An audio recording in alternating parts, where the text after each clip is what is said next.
So this comes from Crystal Miller.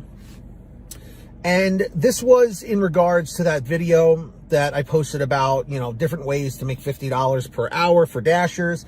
So this is what Crystal said, and I just want to give my 2 cents, my thoughts on what she was saying. She goes, I really don't get it. I deliver in Fort Lauderdale area in Florida.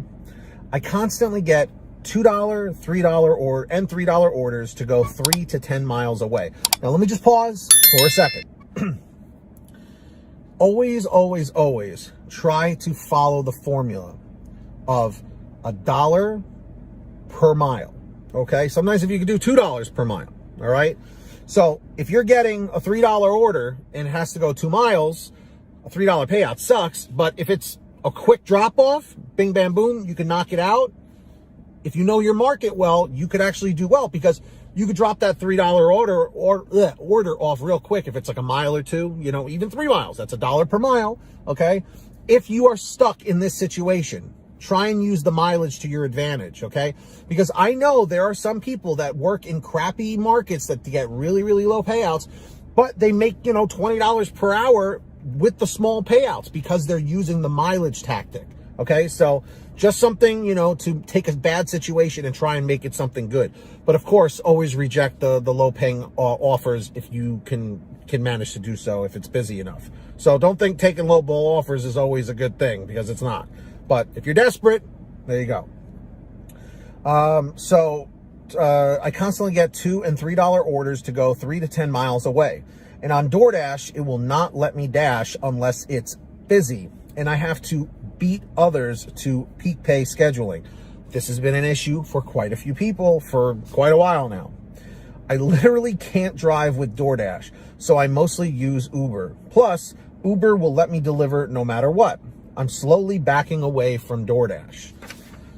So, look, Crystal Miller is not the first and will probably not be the last Dasher to say, you know what, I'm wiping my hands clean of DoorDash. They're not treating me right. I'm going to take myself elsewhere so that I can make more money and be more profitable in my market on other platforms. Totally understandable. But I've said this over and over and over and over again, and I will keep saying it, guys. You have to diversify. Do not rely on one app. Some people can do it. Some people can.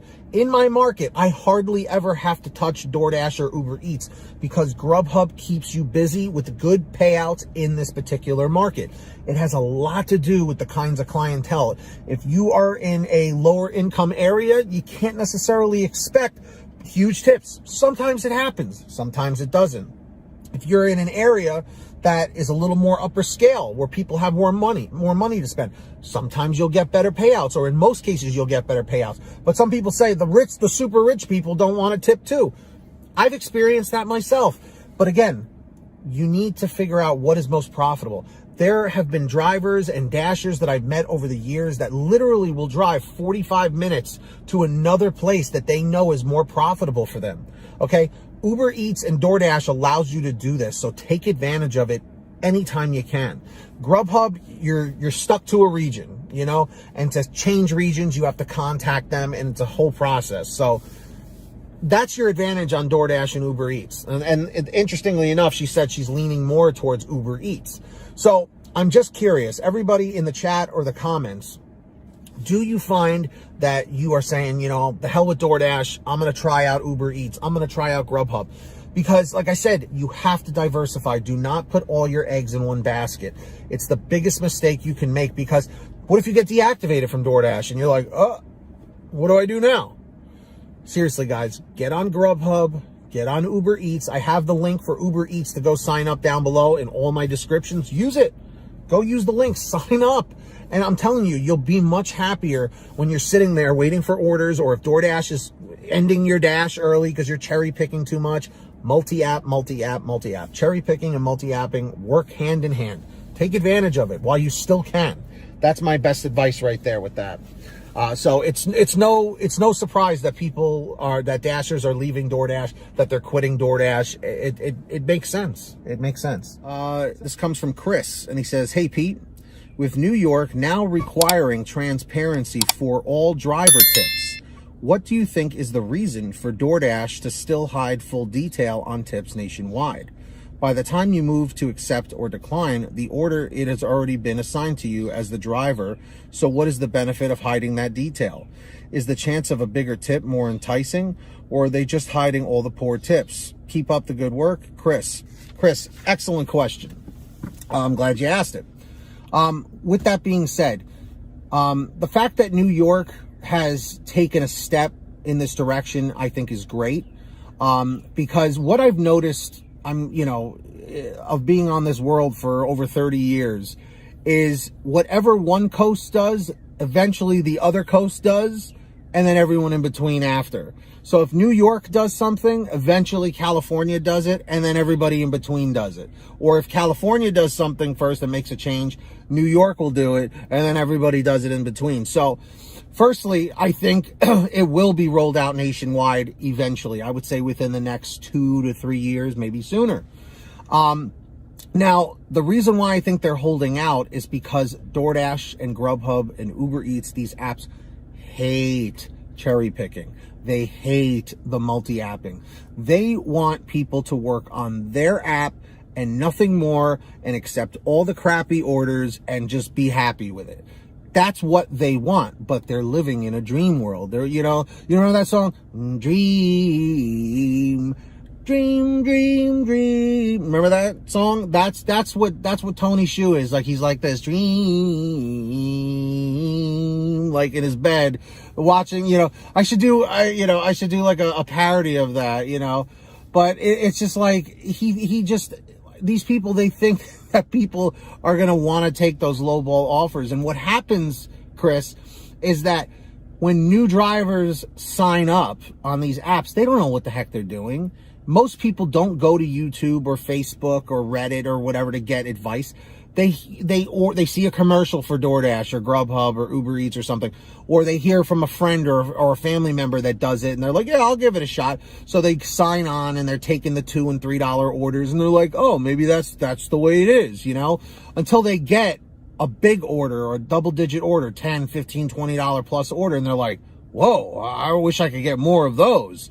And then they research more, and then they start saying, hey, maybe I'm going to try and look up and figure out better ways to make more money with this. And then they go to YouTube and Facebook and Reddit and go Googling things and trying to figure out more techniques.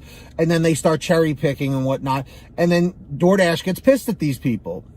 That's why they're trying to hold out with, hiding the tips and the lack of tip transparency, because they're trying to hold on for dear life until they're forced completely nationwide to do it. That I am not confirming. That's just my thought process. I'm guessing. That's just my opinion on it, based on me being in this gig economy for 4 or 5 years at this point. So with that being said, drivers and dashers, what is your answer to that question? Why? Well, I'll use his words here. What do you think the reason for DoorDash is to still hide full details on tips nationwide? What do you guys think? Please let me know down below in the chat or the comments. So this comes from our buddy Sam, and he says the following. He says, Pete, apologize for the long story, and yes, you can use my name. So, once upon a time, I added that part. This was the only time this has ever happened. I was having a communication with a customer I delivered to quite regularly. It was a shop and deliver order for Mayor, and our stores look like a lot of the other stores out there. I spent lots of time in communication with the customer trying to get the order filled or substituted. We got the shop done, and as I'm checking out, the customer said if she knew it was me, and because of the job I did, she wished she could tip more. I explained to her that as far as I knew, the only way to do such was to contact customer support, to which she told me she would do that immediately. I also informed her that I've never actually received any additional tip in my 5,000 plus deliveries, and she would be the first. By the way, everybody in the chat or the comments, put how many deliveries you have done on DoorDash. Well, a few minutes go by, and she messages me saying that she had an additional tip, and how much, and if there were any problems to let her know, because she would go all Karen on them if I didn't receive it, LOL. Well, I get the push notification saying she added an additional $13.50. That's fantastic, Sam. I'm glad to hear that. So, great, I thought, until I checked my earnings a couple of times and did not see it credited, even though I got the push notification and text from their automated system. So I called support, and after giving them the order information, they were able to pull it up on their system and see she did add an additional tip, and they had to take care of it manually on their end, and I should see it in 30 to 60 minutes in my Dasher account. I thought, great, and went to bed as it was late. So I'm glad you took care of that part. I woke up in the morning, and guess what? It still had not been credited. So I called support again, to which this time it was different. They sent me an email and told me to reply to it with a screenshot of the push notification. Luckily, I had just had a conversation with my wife about how communication is key and can earn you more money. So guess what? I had the screenshot. I bet they didn't expect this. After getting that sent off to them, it was a matter of minutes and they credited my account. All right. Well, page 2. Everyone comment page 2. See, you didn't do it. My tips to other Dashers and drivers is PYI. Protect your own blank. As we have always said, my question to you is, why should I have to prove a customer tipped me after the fact to support? Longtime viewer, Sam. Sam, this was beautifully written. I'm sorry you had to deal with that, but let me tell you, your frustration just helped a lot of drivers out there and Dashers. That's a great point. Why should we have to prove that the customer tipped? Shouldn't they have a record of that? Shouldn't that be an issue? Not an issue? See, DoorDash has always said since day one, we are not a food delivery company. They say that, okay? They say we are a technology company connecting drivers, customers, and restaurants. So how is that not a delivery company? But they claim to be the technology company, but their technology doesn't work half the time. It's very ironic, isn't it? So drivers, Dashers, how do you feel that Sam handled this situation? And do you agree or disagree with what he was saying? Let me know in the chat or the comments down below.